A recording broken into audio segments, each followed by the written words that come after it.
जातनिहाय जनगणनेसाठी हाकेंच्या राज्यभरात सभा। ओबीसी नेते लक्ष्मण हाके राज्यभरात 100 सभा घेणार। अहिल्यानगरच्या पाथर्डीमध्ये पहिली सभा होणार। आजपासून हाकेंच्या सभेला सुरुवात। पायधुनी डोकडिया कुटुंब मृत्यू प्रकरणामध्ये कॉज ऑफ डेथचा अहवाल उद्या येणार। हा अहवाल आल्यानंतर तपासाला दिशा मिळणार। पुण्यामध्ये नसरापूर घटनेच्या निषेधार्थ मोर्चा। चिमुकलीला न्याय आणि आरोपीला फाशीची शिक्षा द्यावी अशी मागणी। हजारो पुणेकरांचा मोर्चात सहभाग।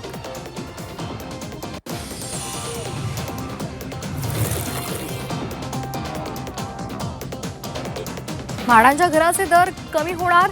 म्हाडा वाढीव खर्चाला कात्री लावणार। मुंबई पुण्याची घरं महाग असल्यामुळे अर्जदारांची ओरड। निव्वळ खर्चाचाच आता किमतीमध्ये समावेश केला जाणार असल्याची माहिती।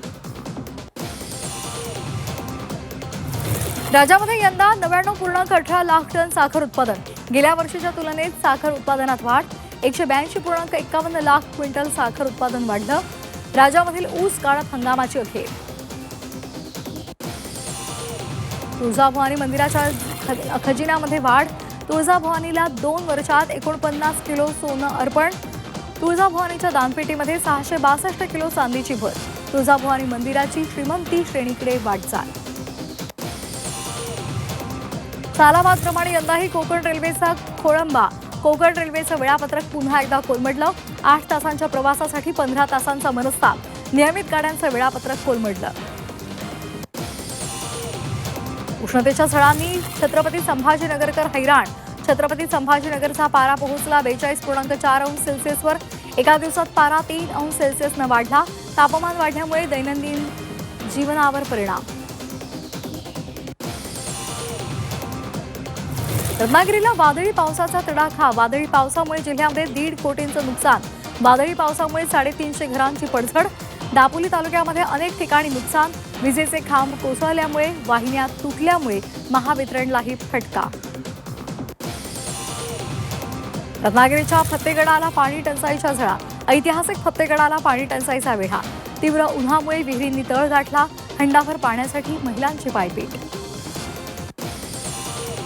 नाशिक जिल्ह्याला पाणी टंचाईच्या झळा। 281 गावं आणि वाड्यांना 90 टँकरद्वारे पाणी पुरवठा।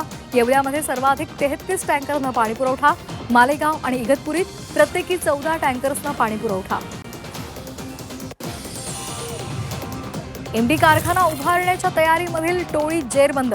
तिघांना वेड्या। 1.16 लाख रुपयांचा मुद्देमाल जप्त। पुणे पोलिसांची मोठी कारवाई।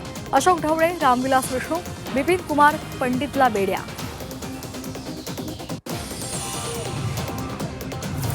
भाच्याकडून 40 वर्षीय मामीवर लैंगिक अत्याचार।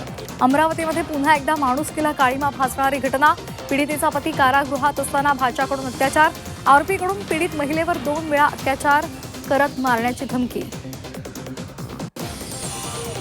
तरुण इमारतीच्या पाईपवरून खिडकीवर चढला। रागाच्या भरात मद्यपी तरुणाचा कारनामा। नागपूर शहरातल्या वाडी परिसरातली घटना। तरुण 5व्या मजल्यावर खिडकीच्या सज्जावर अडकला। मालेगावात एमआयएम गटाच्या फार्म हाऊसवरून गोवंश तस्करी। पोलिसांच्या छापेमारीमध्ये 18 जनावरं ताब्यात। अब्दुल मलिक मोहम्मद युसुफ यांच्यावर गुन्हा दाखल।